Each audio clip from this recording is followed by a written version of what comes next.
נכנסתי לקודש פנימה וביקשתי ברכה מרב חיים קניאבסקי.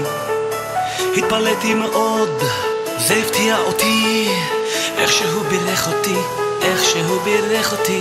הוא אמר לי בואה בואה, מה זה בואה בואה?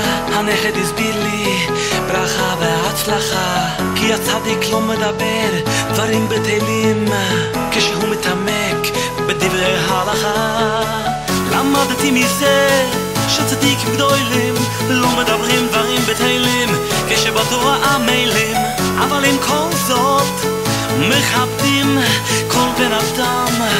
בואה בואה בואה בואה בואה בואה בואה בואה בואה בואה בואה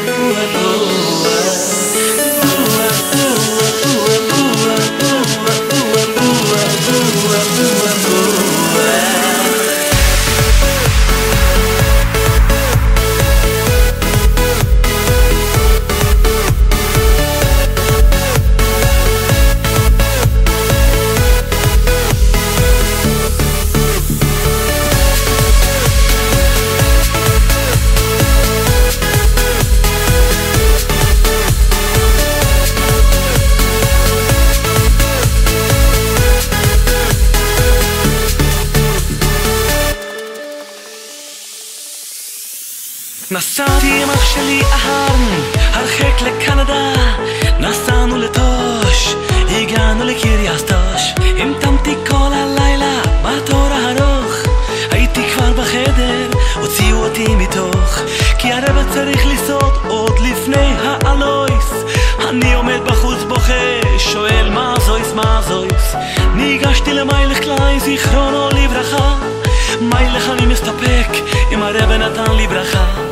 באותו רגע הרב יוצא עם הגב ונעימן ואומר למיילך יש לי סופק ברוכה.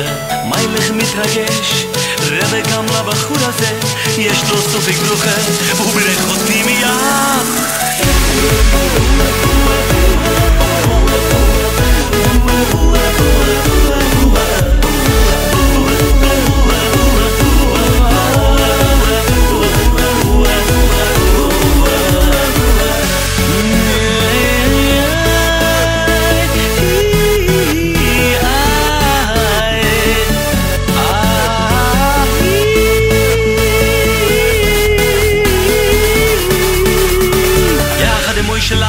והגב של הרים ניצר, אני עומד בחדר של הסקולנה רבה.